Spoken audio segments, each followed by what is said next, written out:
మిత్రులందరికీ శుభోదయం. నేను మీ హరి. బిగ్ బ్రేకింగ్ న్యూస్ అండి. డిఎస్సికి సంబంధించి జూలై 12 తర్వాతే 16,347 పోస్టులకు నోటిఫికేషన్ ఉంటుంది అంటూ ఒక వార్త వాట్సాప్లో హల్చల్ చేస్తుందండి. ఇది కూడా నిజమయ్యే ఎక్కువ అవకాశం ఉంది. పూర్తి విషయాలైతే చూద్దామండి. ఆంధ్రప్రదేశ్లో జూలై 12 తర్వాతే 16,347 టీచర్ పోస్టులకు నోటిఫికేషన్ అయితే వెలువడనుందండి. 2 ఎమ్మెల్సీ స్థానాలకు ఎన్నికలు ముగిసిన తర్వాత పోస్టుల భర్తీ చేపట్టనున్నారండి. ఆంధ్రప్రదేశ్లో చంద్రబాబు సీఎంగా బాధ్యతలు చేపట్టాక తొలి సంతకమైనటువంటి మెగా డిఎస్సి ఫైల్ పైన చేశారు. దీంతో పాత డిఎస్సిని కొత్త ప్రభుత్వం అయితే రద్దు చేసిందండి.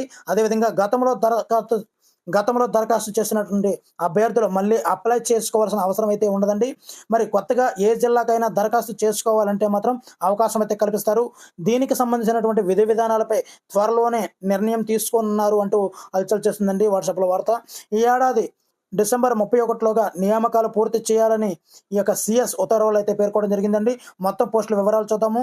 మొత్తంగా 7,725 స్కూల్ అసిస్టెంట్ పోస్టులు, 6,371 ఎస్జిటి పోస్టులు, 1,781 టీజీటీలు, అదేవిధంగా 286 పీజీటీలు, 52 ప్రిన్సిపల్స్, 132 పీఈటీలు ఖాళీలుగా ఉన్నట్లు ప్రభుత్వం అయితే తెలియజేయడం జరిగిందండి. మరిన్ని తాజా వార్తల కోసం ఛానల్ అయితే సబ్స్క్రైబ్ చేసుకోండి. Thank you for watching. Me Hari signing out.